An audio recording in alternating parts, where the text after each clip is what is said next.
তুমি এমন ভাবে আল্লাহর ইবাদত করবে যেন তুমি আল্লাহকে দেখতে পাচ্ছ। আল্লাহকে যদি আমরা দেখতে পারতাম তাহলে আমরা কি একত নামাজ কাজা করতাম বা করতে পারতাম? না পড়ে থাকতে পারতাম, যাকাত না দিয়ে থাকতে পারতাম, সুদ খাইতে পারতাম, জেনা করতে পারতাম, ঘুষ খাইতে পারতাম, জুলুম করতে পারতাম, মানুষকে এইভাবে ঠকাতে পারতাম, ভাবে কম দিতে পারতাম, এইসব কবিরা গুনাহ করতে পারতাম আল্লাহ যদি সামনে থাকতেন? আল্লাহ পাক হাদিসের মধ্যে রাসূলের মাধ্যমে এটা জানাচ্ছেন, এমন ভাবে আল্লাহর ইবাদত করো যেন তুমি আল্লাহকে দেখছো। ওয়াইল্লাম তাকুন তারাহু ফাইন্নাহু ইয়ারাক, তুমি যদি আল্লাহকে দেখতে না পারো জেনে রাখবা আল্লাহ তোমাকে দেখছেন। এটা হলো ইহসান, এর সাথে তাকওয়া সম্পৃক্ত। মানুষের ভাষা, মানুষের রং, মানুষের বংশ, এগুলো আল্লাহ পাকের কাছে মর্যাদার মানদণ্ড নয়। ইল্লা তাকওয়া, শুধু তাকওয়াই। ইন্না আকরামাকুম ইনদাল্লাহি আতকাকুম, তোমাদের মধ্যে সবচেয়ে আকরাম ব্যক্তি আল্লাহর কাছে সেই যে ব্যক্তি আল্লাহ পাকের কাছে অনেক বেশি মুত্তাকি, পরহেজগার। এবং এটা বাহ্যিক ভাবে লেবাস, পোশাক, দাড়ি টুপি দিয়ে বোঝা যায় না। এটা থাকে আত-তাকওয়া হা হুনা, কলিজার মধ্যে থাকে। আমার দাড়ি টুপি, জুব্বা, পাগড়ি দেখে আপনি বলতে পারবেন না যে আমি খুব মুত্তাকি মানুষ। এটা বলার কোনো সুযোগই নাই। আপনি ধারণা করতে পারেন সর্বোচ্চ হতে পারে মানুষটা ভালো, কিন্তু সে কতটুকু ভালো, কতটুকু মুত্তাকি, এটা আল্লাহ ছাড়া কেউ জানেন না।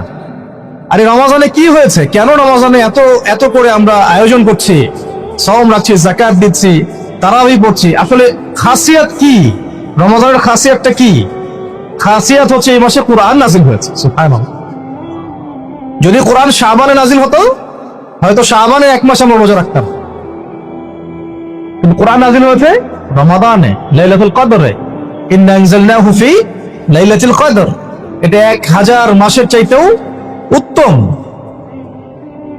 ফেরেশতাগণ নেমে আসেন, জিবরাইল আলাইহিস সালাম নেমে আসেন, সালাম শান্তি বর্ষিত হতে থাকে। এটা রমাদানের শেষ দশকে আছে। এই রমাদানে কোরআন নাজিল হয়েছে। কি উদ্দেশ্যে কোরআন নাজিল হয়েছে? 40 দিন পড়ার জন্য নিশ্চয়ই, 3 দিনের দিন পড়ার জন্য, বছরে একবার খোলার জন্য, সারা বছর ধুলায় পড়ে থাকবে আমার মেসের উপর, এই জন্য। আর আপনারা বুকে হাত দিয়ে বলেন তো কতজন মানুষ আছেন এখানে, বা এই ওয়াজ যারা শুনবেন, নসিহত যারা শুনবেন, কতজন মানুষ আছে যারা ডেইলি কোরআন খুলে বাংলাদেশের মাটিতে? এই বাংলাদেশের 90% মুসলিমের দেশে কতজন মুসলিম আছেন যারা ডেইলি কোরআন খুলে দেখেন? অন্তত খুলে দেখেন একবার, অন্তত খুলে দেখেন একবার। কতজন কোরআন, মানে কতটা বাড়ি আছে বাংলাদেশে যে বাড়িগুলোতে কোরআন পরিষ্কার পরিচ্ছন্ন আছে, ধুলো পড়ে যায় নাই? কয়টা বাড়ি পাবেন? বহু বাড়ি দেখবেন কোরআন পড়ে আছে উপরে ধুলায় ভর্তি। কোরআনের উপর ধুলা পড়েছে মানে কি জানেন?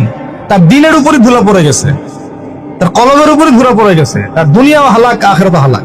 ইল্লা মাশা, ইল্লা মাশা। আর আরো তো স্ট্রং ওয়ার্ডে গেলামই না, যে কোরআন কত পার্সেন্ট মানুষ পড়তে পারে সেটা জরিপ করে দেখেন। 90% মুসলিমের দেশ, শিক্ষা বিভাগে কোরআন নাই। আপনারা 20 বছর পড়াশোনা করছেন, কোরআন আপনারা পড়েন নাই, আপনাদেরকে পড়ানো হয় নাই, ইভেন কোরআনের তাজবিদও শেখানো হয় নাই। কিসের শিক্ষা এটা তাহলে? শিক্ষা মানেটা কি আসলে? আমাকে বলেন তো, শিক্ষা মানে কি? What is the definition of education? এডুকেশনের সংজ্ঞাটা কি আসলে? শিক্ষার সংজ্ঞাটা কি? শিক্ষার সংজ্ঞা যদি হয় একটা কৌশল শেখা, যেটা দিয়ে আমি রিজিক অর্জন করে খাবো, রুজি অর্জন করে খাবো, তাহলে এটাকে তো শিক্ষা বলা যাচ্ছে না। এটা হচ্ছে আপনার দক্ষতা। এটা কি আপনার দক্ষতা? তাহলে এটার নাম শিক্ষা দিচ্ছেন কেন? পুরো শিক্ষা সিস্টেম আমাদেরকে দিন বিবর্জিত করে ফেললো। না এখানে কোরআন আছে, না তাফসীর আছে, না আরবি ভাষা আছে, না আরবি ব্যাকরণ আছে, আর না সিরাত আছে, আর না হাদিস আছে, আর না আকীদা আছে, আর না উসুল আছে। কিছুই নাই, কিছুই নাই। আমাদের 90% মুসলিমের এই দেশে, আমাদের এই যে 80% 70% ছেলে মেয়েরা জেনারেল লাইনে পড়াশোনা করছে, কিছুই শিখে নাই। এরপরেও তাদের মধ্যে ফিকির হয় না যে আমার এর বাইরেও মাদ্রাসায় যাওয়া দরকার, আলেমের কাছে বসা দরকার, বা বিভিন্ন কোর্স করা দরকার। সারা জীবন শিখতে পারলাম না, ওস্তাদদের কাছে গিয়ে শেখা দরকার। অনলাইনে হোক, অফলাইনে হোক, দার্সে হোক, তালিমে হোক, বা কোর্স ভিত্তিক ভাবে হোক, শেখা দরকার। এই ফিকিরটুকু আমাদের মধ্যে আসতেছে না। ইলম ছাড়া আপনি কি করতে পারবেন? একটা বিষয় সম্পর্কে যদি আপনি নাই বা জানেন, সেটা প্রতিষ্ঠাই বা করবেন কিভাবে? যে বিষয়টা সম্পর্কে আপনার কোনো জ্ঞান নাই, সেটা কিভাবে আপনি প্রতিষ্ঠা করবেন? কিভাবে তার উপর আমল করবেন? কিভাবে সেই দাওয়াত মানুষকে দিবেন? আমি ধরেন একজন ডক্টর নই, কখনো মেডিকেল সায়েন্স পড়ি নাই, আমি কি চিকিৎসা করতে পারবো? আমি যদি একটা চেম্বার খুলে বসে, আপনি কি আমার কাছে আসবেন রোগী দেখাতে? তো কমন সেন্স। তা আমরা সবাই চাই আল্লাহর জমিন, আল্লাহর দিন কায়েম হোক, মানুষ ইসলামের ছায়াতলে আসুক, দাওয়াতের কাজ আমরা করি, আমরা সৎ কাজে আদেশ করি, অসৎ কাজে নিষেধ করি, সমস্ত জাহালাত গুলো সমাজ থেকে দূর হয়ে যাক। জাহালাত দিয়ে সমাজটা ভর্তি হয়ে গেছে, দুর্নীতি হচ্ছে, খুন খারাপি হচ্ছে, গুম হচ্ছে, ক্রসফায়ার হচ্ছে, শিশুকে পর্যন্ত করা হচ্ছে, ছড়ানো হচ্ছে, আল্লাহর জমিনে আল্লাহকে গালি দেওয়া হচ্ছে, আল্লাহর জমিনে তার রাসূলকে গালি দেওয়া হচ্ছে। জাহালাত গুলো লিস্ট করলে তো কিয়ামত নেমে আসবে আমাদের উপরে। জাহালাত গুলো লিস্ট করলে, আর যদি একটা একটা করে ধরে আল্লাহ পাক শাস্তি দেওয়া শুরু করেন, তাহলে কিয়ামত নেমে আসবে আজকে বাংলাদেশের মাটিতে। এগুলো দূর করতে হলে তো আমাকে জানতে হবে কোনটা জাহালাত, এর সমাধান কি। এর সমাধানগুলো বের করার জন্য আমাদের পথ পদ্ধতি কি হওয়া উচিত, পদক্ষেপ কি হওয়া উচিত, এই ফিকিরটা আমাদের মধ্যে আসা উচিত। আমরা যদি এখন পর্যন্ত এই বিষয়গুলো মূল্যায়ন করতে ব্যর্থ হই, আজকে থেকে আগামী 20 বছর পরে আপনি, আমরা বিছানায় শুয়ে শুয়ে মৃত্যুর অপেক্ষা করতে থাকবো আর পস্তাইতে থাকবো, কাশ যদি যুবক বয়সে এই বুঝটা আমার মধ্যে আসতো আর আমি বুঝতাম আর দিনের জন্য কিছু করতে পারতাম। এতটুকু আজকের জন্য যথেষ্ট। আমরা ফিকির করি আমাদের জীবনের উদ্দেশ্য কি, লক্ষ্য কি, কেন দুনিয়াতে আসছি, কোথায় যাব, যাওয়ার পরে আমার কি হবে। যদি আমি দুনিয়া এবং আখিরাতে সফল হতে চাই, তাহলে ইসলাম ছাড়া অন্য কোনো রাস্তা নাই। যদি তাই হয়, তাহলে ইসলাম সম্পর্কে আমি জানি কতটুকু, আমার জ্ঞান কতটুকু আছে। জ্ঞান নাই, আমি শিখতে পারি নাই, স্কুল শিখাই নাই, কলেজ শিখাই নাই, আমার কি এই অজুহাতগুলো আল্লাহর সামনে চলবে কি চলবে না? টিকবে না। উত্তর কি? টিকবে না। যদি না টিকে, তাহলে আমাকে যে আল্লাহ পাক এখন শোনার তৌফিক দিলেন, এখন জানার তৌফিক দিলেন, এখন থেকে আমার পরিকল্পনা কি হওয়া উচিত, আমি কি করতে চাই, আমার পরিকল্পনা কি, আমার লক্ষ্য কি, আমার উদ্দেশ্য কি। দুনিয়া কি আমার লক্ষ্য না জরুরত, বাকিগুলো কি আমার লক্ষ্য না জরুরত, প্রয়োজন, এটাও আপনাকে বুঝতে হবে। এবং যদি আপনি বুঝে ফেলেন, হ্যাঁ, সত্য মিথ্যা চিনে ফেলেন, আপনার লক্ষ্য উদ্দেশ্য চিনে ফেলেন, তাহলে আপনি নিজেই ছুটে আসবেন, আলেমের দরবারে, ওস্তাদদের দরবারে। আপনি অস্থির হয়ে যাবেন কোথায় দিন পাওয়া যায়, কোথায় এলেম পাওয়া যায়, কোথায় কোরআন শেখা যায়, কোথায় সুন্নাহ শেখা যায়, কোথায় হাদিস শিখবো, কোথায় দিনের কাজ করব, কিভাবে করব, কাদের সাথে থাকবো। এই তাড়না আপনাকে হকের পথে নিয়ে আসবে ইনশাআল্লাহ।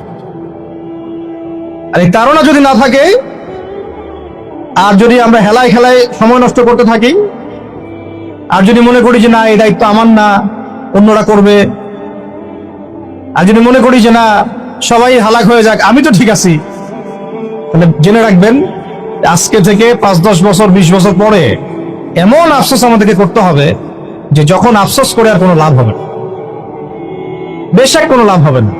আর যদি ওই আফসোসেরও সুযোগ আল্লাহ না দিয়ে তার আগেই মৃত্যু দিয়ে দেন, তাহলে তো আর দুনিয়াতে দ্বিতীয়বার ফিরে আসারও কোনো সুযোগ নেই। অতএব যুবক ভাই, আপনাদেরকে মানে স্ট্রংলি বিষয়গুলো আমি নসিহত করছি, চেষ্টা করছি যে অনতি বিলম্বে রমাজানের এই হক আদায়ের চেষ্টা করেন, কোরআনের কাছে আসার চেষ্টা করেন। রমাজান সেই মাস যেই মাসে কোরআন নাযিল হয়েছে। এই মাসে যদি কোরআন শিখতে না পারি, ইলম শিখতে না পারি, উলামায়ে কিরামদের সোহবতে না আসি, ঐক্যবদ্ধ হতে না পারি, সমাজের জাহালাত গুলো চিহ্নিত করতে না পারি, দাওয়াতের মাধ্যমে, তাবলীগের মাধ্যমে, প্রতিবাদের মাধ্যমে যদি এগুলোকে আমরা বন্ধ করতে না পারি, তাহলে বাংলার 90% সংখ্যাগরিষ্ঠ মুসলিমের দেশেও আমরা কোনোদিনও স্বাধীন হতে পারব না। বরং আমাদের উপরে ছড়ি ঘোরাবে পশ্চিমারা, হিন্দুত্ববাদীরা, উগ্রবাদীরা, সমাজের মুনাফিকরা, ফাসেকরা, জালেমরা, ফ্যাসিস্টরা। এরা আমাদেরকে দাসের মতো দাসত্ব শৃঙ্খলা আবদ্ধ করে রেখে দিবে। এখান থেকে কি আপনারা বের হতে চান না? যদি এখান থেকে আমরা বের হতে চাই, তাহলে আমরা সবাইকে যার যার জায়গা থেকে চিন্তা করতে হবে, কাজ করতে হবে, এবং যারা কাজ করছেন তাদের সাথে জুড়ে থাকতে হবে। আল্লাহ পাক আমরা সবাইকে কথাগুলো বোঝার, আমল করার তৌফিক দান করেন, আমিন। আল্লাহ পাকের দরবারে শুকরিয়া জানাই যে আল্লাহ পাক আমাদেরকে আজকে সমরত অবস্থায় এই ইফতার মাহফিলে বসার তৌফিক দান করেছেন, যিনি আমাদেরকে মুসলিম পরিবারে জন্মগ্রহণ করার তৌফিক দিয়েছেন এবং নবী মুহাম্মদ সাল্লাল্লাহু আলাইহি ওয়াসাল্লামের সৌভাগ্যবান উম্মত হওয়ার তৌফিক দিয়েছেন। আলহামদুলিল্লাহ। এই নিয়ামতটা মনে হয় আমাদের কাছে খুব অল্প মনে হলো, তাই না? ও স্বাভাবিক বিষয় মনে হলো। খুব নর্মাল বিষয় যে আমরা মুসলিম পরিবারে জন্মগ্রহণ করেছি, রাসূলুল্লাহর উম্মত হতে পেরেছি, এটা খুব স্বাভাবিক না বিষয়টা? ছোট বিষয় তো, বিষয়টা ছোট না খুব? এই বিষয়টার আমাদের মধ্যে কি কোনো অনুভূতি কাজ করে কিনা যে আল্লাহ পাক যে আমাকে হিন্দু বানান নাই, খ্রিস্টান বৌদ্ধ বানান নাই, মুসলিম বানিয়েছেন, এটার অনুভূতি কাজ করে কিনা আমাদের মধ্যে? প্রথমত আজকের দার্সের প্রথম কথা হচ্ছে এটা, আমরা যে মুসলিম এই অনুভূতিটা কি আমাদের মধ্যে কাজ করে কিনা? আল্লাহ পাক চাইলে তো আমাকে বৌদ্ধ খ্রিস্টান হিন্দু বানাতে পারতেন, তো আল্লাহ পাক আমাকে মুসলিম পরিবারে জন্মগ্রহণ করার তৌফিক দিয়েছেন। জন্ম নেওয়ার আগে আল্লাহ পাক আমাকে জিজ্ঞাসা করেন নাই তোমাকে কোন পরিবারে জন্ম দিব। কখনো কি মাথায় আসে যে আমি মুসলিম পরিবারে জন্মগ্রহণ করেছি, এর জন্য আল্লাহ শুকরিয়া আদায় করা উচিত? শুকরিয়া মানুষ কিভাবে আদায় করে? আর আপনি যদি কোনো ব্যক্তির জন্য বা আপনার স্ত্রী সন্তান আহাল পরিবার মা বাবার জন্য সারা জীবন পরিশ্রম করেন, এই যে আপনারা পড়াশোনা করছেন, চাকরি বাকরি করবেন, কামাই রোজগার করে স্ত্রীদেরকে খাওয়াবেন, এরপরে যখন স্ত্রী কোনোদিন দেখবেন যে আপনার কৃতজ্ঞ হচ্ছে না, কথা শুনছে না, আনুগত্য করছে না, বা সন্তানের পিছনে এত খরচ করার পরেও, এত মেহনত করার পরেও সন্তান কথা শুনে না, তখন বোঝা যাবে কিছুটা যে অকৃতজ্ঞতা কাকে বলে। অকৃতজ্ঞতা কাকে বলে এটা তখন কিছুটা অনুধাবন করা যেতে পারে। যে স্ত্রীর জন্য, যে পিতামাতা সন্তান সন্ততির জন্য আমরা এত পড়াশোনা করলাম, মেসে থাকলাম, ডাল ভাত খেয়ে থাকলাম, ঘুম ত্যাগ করলাম, বহু টাকা পয়সা খরচ করলাম, তারপরে একটা চাকরি খুঁজতে গিয়ে জুতা ক্ষয় করে ফেললাম, বসের গালি খেলাম, 9টা 5টা অফিস করলাম, এমন কোনো পরিশ্রম নাই যেটা করলাম না। যাদের জন্য করলাম তারা আমার কথা শুনে না, তারা আমাকে মূল্যায়ন করে না, তারা আমার উপস্থিতির মূল্যায়ন করছে না, আনুগত্য করছে না, নির্দেশ ফলো করছে না। তখন বোঝা যাবে কিছুটা হলেও যে আসলে অকৃতজ্ঞতা কাকে বলে, আর মানুষ হিসেবে আমরা আল্লাহর কাছে কতটা অকৃতজ্ঞ। আর যে আল্লাহ রাব্বুল আলামিন নিঃস্বার্থভাবে আমাদের জন্য এত কিছু করলেন বা করেন, করে যাচ্ছেন এবং যাবেন, সেই আল্লাহ পাকের সন্তুষ্টির জন্য আমরা মুসলিম হওয়ার হকটুকু আদায় করতে পারছি না। মুসলিম পরিবারে জন্মগ্রহণ করতে পেরেছি মানে আমাকে তো 5 ওয়াক্ত নামাজ পড়তেই হবে, এর কোনো মাপ নাই। তাহলে আমরা কেন নামাজ পড়ি না? মুসলিম পরিবারে জন্মগ্রহণ করতে পেরেছি মানে হচ্ছে আমাকে রমজান মাসে সওম রাখতে হবে, সওম রাখার মতো রাখতে হবে, তারপরেও বহু মানুষ রাখে না। যাকাত দিতেই হবে, দিতে হবে মানে দিতে হবে বলতে দিলেও হবে, না দিলেও হবে এমন নয়। নিসাব পরিমাণ সম্পদ হলে দিতেই হবে, তবু আমরা অনেকেই দেই না। দিনের ইলম নিয়ে কথা হচ্ছিল, একজন মুসলিমের উপরে দিনের জ্ঞান অর্জন করাটা ফরজ। আপনাদের জন্য পলিটেকনিক ইনস্টিটিউশনে পড়া ফরজ নয়,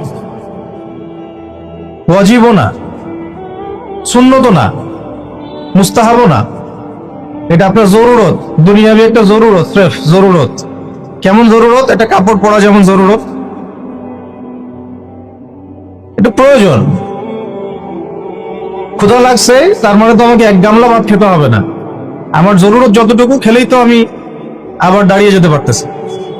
তো জরুরত প্রয়োজনকে জীবনের লক্ষ্য বানিয়েছি আমরা, এটাই আমাদের সবচেয়ে বড় একটা ভুল সিদ্ধান্ত হয়েছে।